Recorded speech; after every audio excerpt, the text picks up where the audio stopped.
Hey, it's Mark here, and welcome to the next edition of the Employee Survival Guide, where I tell you, as always, what your employer does definitely not want you to know about, and a lot more. Okay, let's unpack this. Imagine a workplace where, well, beneath the surface of daily operations, some deeply unsettling allegations start to emerge. They reveal a stark contrast between what's seen and what's actually endured by some employees. Today, we're taking a deep dive into a really compelling case. It landed in the U.S. District Court for the Northern District of Texas, and it involves a company called TNT Crane and Rigging, Inc., and the Equal Employment Opportunity Commission, the EEOC. So for this deep dive, we've laid out a stack of the primary legal documents. We got the initial complaint filed by the EEOC, then the company's detailed response, their answer, and finally, a pretty significant consent decree that brings the whole case to a close. Our mission? Well, it's to pull out the most important insights from these filings. What exactly was alleged? How did the company push back? And, what does this final resolution truly mean for everyone involved? Especially since, and this is key, there was never a single court ruling on the actual facts of the case. It's a fascinating look at how workplace justice can sort of unfold sometimes. It really is.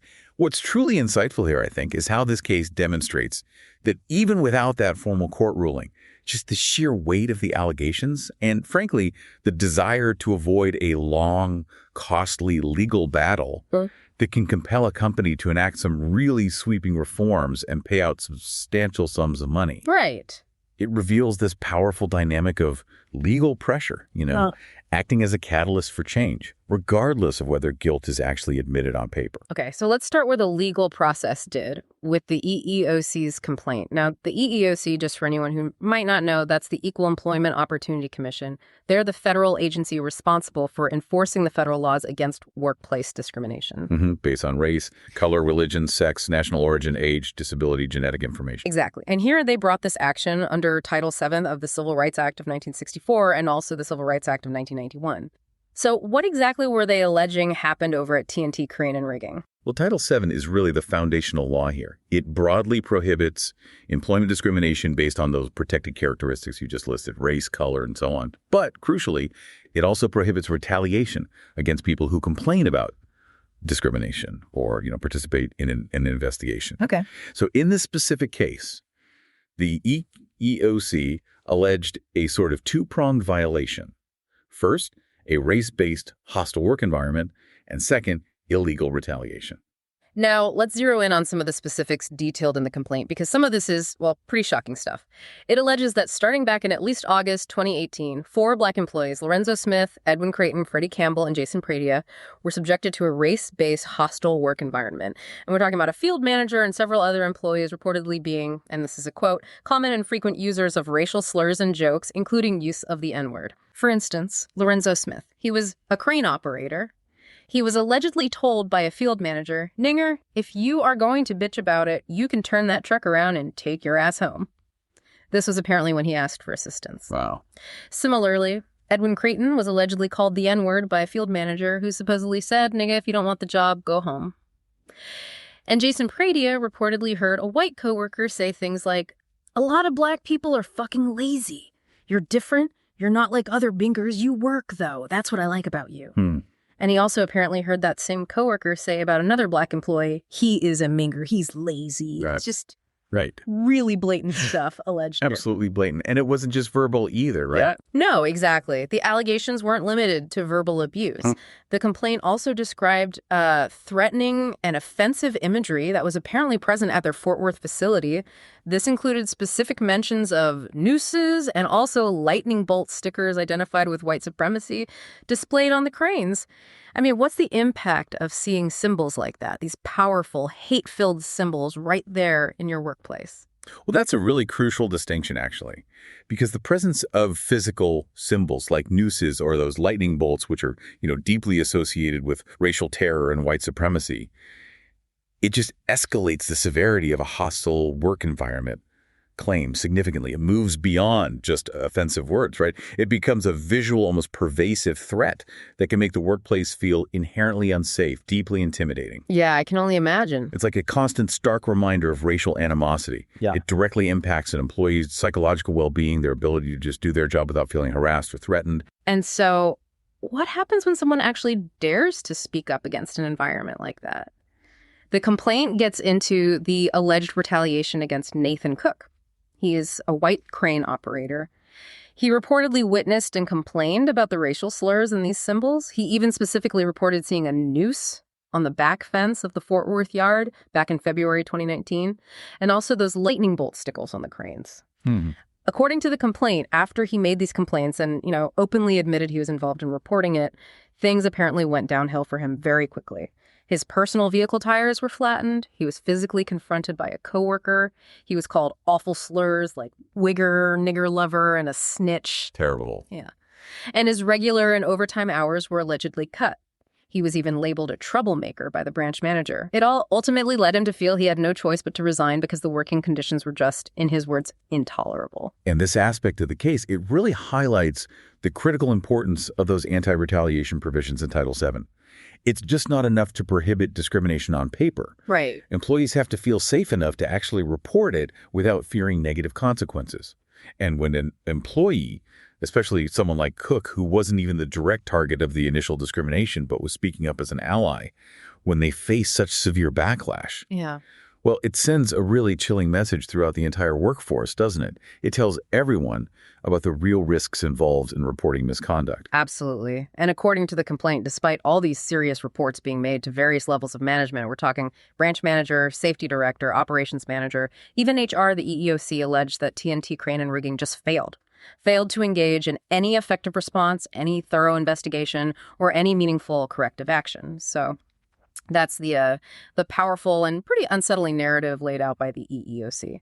But, okay, having heard those grave accusations, the obvious next question is, how did TNT Crane and Rigging defend themselves? What did they say in court? Right. When a company faces a complaint like this, their formal legal response is called an answer. And in their answer, TNT Crane and Rigging flatly denied that these claims had any merit whatsoever. Yeah, and legally speaking, that's standard procedure. When a defendant files an answer, they go through each allegation, basically line by line. They either admit it, deny it, or sometimes they state they lack sufficient information to respond either way. But it's really crucial for listeners to understand this. Denying liability or saying you lack information is absolutely not an admission that the facts alleged by the other side are true. Okay, important distinction. Definitely. Yeah. So here, TNT Crane and Rigging admitted some very basic, undisputed facts. Like, yes, these individuals were employed by them. Yes, Lorenzo Smith worked at a specific mole site. Yes, Cook claimed to have seen a noose. But they were very clear, very specific in denying that they engaged in any unlawful employment practices or that they failed to respond effectively or investigate the complaints properly. And they also brought up several affirmative defenses, right? What were those about? Right. Think of affirmative defenses as their even-if arguments. Like, even if some of what the EEOC alleges were true, here's why we still shouldn't be held legally liable. Okay. So, for example, they argued that the EEOC's complaint itself might have been technically flawed in some way, or maybe that some claims were just too old, barred by the statute of limitations. They also claimed that any allegations that went beyond the scope of the original internal complaints filed by the employees shouldn't be allowed in court. And furthermore, they asserted they had widely disseminated anti-discrimination policies already in place. They argue any actions the company did take were for perfectly legitimate, non-discriminatory, non-retaliatory business reasons. They even raised the defense that maybe some of the alleged bad actions were outside the scope of employment of the specific individuals accused, meaning those employees weren't acting on behalf of the company when they did those things.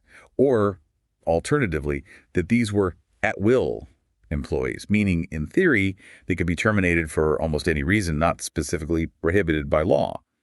And finally, they argued that if any violations did occur, they weren't willful or malicious, and that the individuals involved hadn't done enough to minimize their own damages. Quite a list. It is quite a list. A strong denial across the board, it sounds like. Absolutely. A very robust defense strategy. Which makes it particularly striking that despite these strong denials and this whole set of defenses, the parties ultimately chose to resolve the case through a consent decree. Right, the settlement. Exactly. It's a very common and actually quite powerful legal tool. Both sides agree to a settlement, and the court then oversees its implementation, making sure everyone follows through. But the key thing here, and we mentioned it earlier, is that it happens without any formal findings of fact by the court.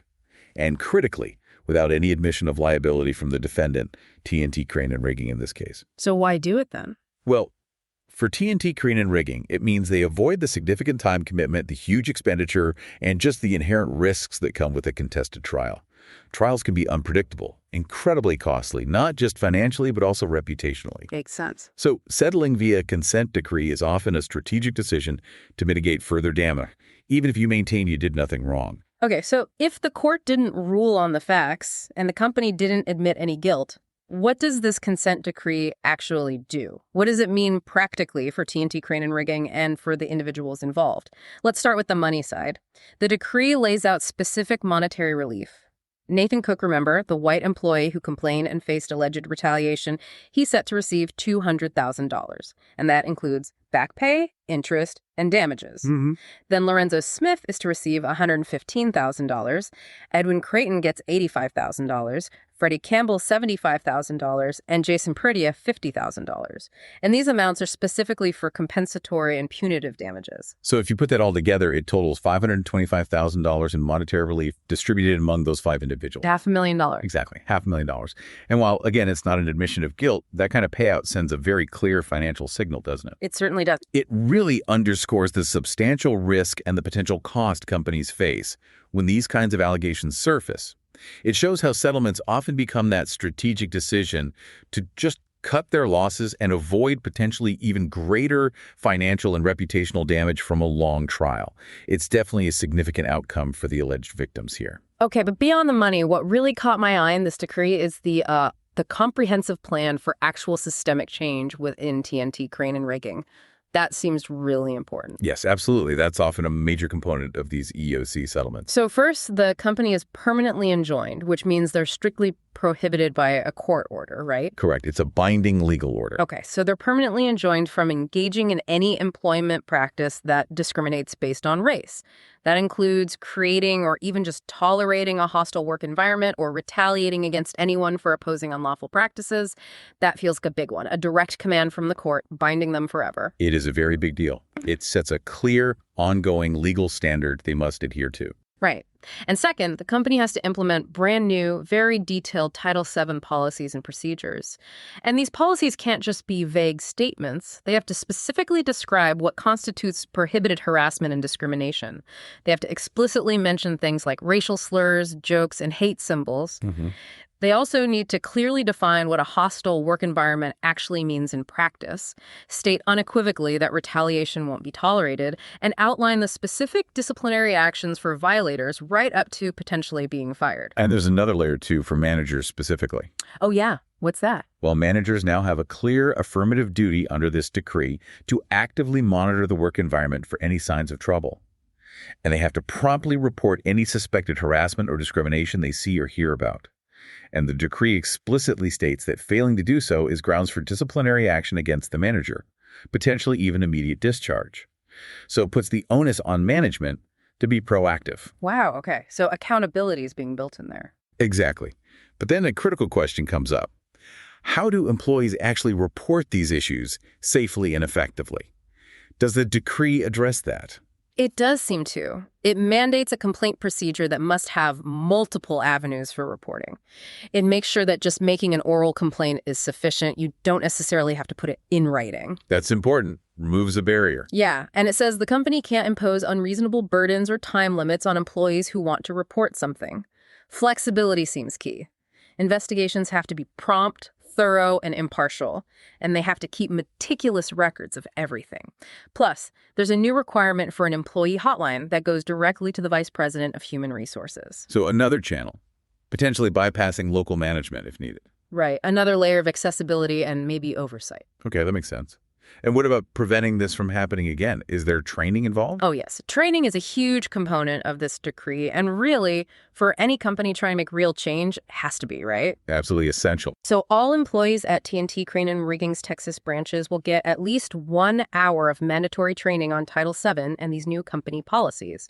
This training will cover what's prohibited harassment, discrimination, retaliation. It'll cover how to report incidents and what the disciplinary consequences are for anyone who violates the rules. Okay, baseline for everything. Exactly. But then there's also specialized training. Anyone designated as a responsible official, basically. Yeah. Someone involved in doing investigations or making decisions on corrective actions. They have to receive no less than 2.5 hours of very specific training. This training focuses on how to conduct proficient, lawful Title VII investigations. So building internal capacity. Precisely. It gets into critical details like how do you identify sources of evidence? What are effective interviewing techniques? Why is it important to consider past complaints about an individual? And how do you do post-investigation monitoring to make sure the misconduct or retaliation doesn't just pop up again? It's about really building that internal expertise and accountability structure. That sounds quite thorough. Anything else in terms of ongoing requirements? Yes, a couple more things. For 3 years, TNT Crane and Rigging has to post clear notices in conspicuous places, break rooms, bulletin boards, that kind of thing.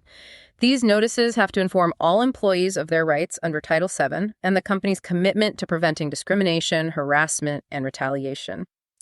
And crucially, these notices must also include specific rules prohibiting the creation and display of hate symbols, like the ones that were alleged in the original complaint. So a constant visual reminder of the rules and rights. Exactly. And finally, for that entire 3-year period, the company has ongoing reporting and record-keeping obligations directly to the EEOC. The oversight piece. Right. They have to submit detailed reports on all future complaints they receive related to racial harassment, race discrimination, or retaliation, and they have to detail exactly how the company responded to each one. This level of oversight is really designed to ensure they actually sustain compliance over time. That makes sense. It keeps the pressure on. So, okay, we've walked through the unsettling allegations, the company's denials, and now this really detailed settlement agreement. How does this particular deep dive help us understand the bigger picture, the broader landscape of workplace justice and accountability? We started with these really serious allegations, racial harassment, retaliation, shocking details about slurs and hate symbols. The company consistently denied they did anything wrong, and yet, through this consent decree, they've committed to paying out over $500,000 and making these sweeping, court-mandated changes to their policies, their training, their reporting structures, everything. Yeah, I think this case vividly highlights how the legal system, even when it works through a negotiated settlement rather than a full trial and verdict, can still be an incredibly powerful driver for substantial shifts in corporate behavior. Yeah. It really underscores not only the importance of federal laws like Title VII in trying to ensure fair and safe workplaces for everybody, but also the absolutely critical role that agencies like the EEOC play in actually enforcing those laws and pushing for meaningful, concrete change. Right. It shows how that legal pressure, that threat of litigation, can bring about significant reforms even when guilt isn't formally admitted on the record. Yeah, that's a great point. And maybe here's a final provocative thought for you, our listener, to mull over after we wrap up. When a company agrees to such extensive, costly reforms and pays out over $500,000, all while still formally denying any wrongdoing, what does that really tell us about the true nature of accountability and maybe the complexities in the pursuit of justice when it comes to these difficult workplace disputes? Something to think about. If you like the Employee Survival Guide, I'd really encourage you to leave a review. We try really hard to produce information to you that's informative, that's timely, that you can actually use and solve problems on your own and at your employment. So if you like to leave a review anywhere you listen to our podcast, please do so. And leave 5 stars, because anything less than 5 is really not as good, right? I'll keep it up. I'll keep the standards up. I'll keep the information flowing at you. If you'd like to send me an email and ask me a question, I'll actually review it and post it on there. You can send it to mcarey@capclaw.com. That's capclaw.com.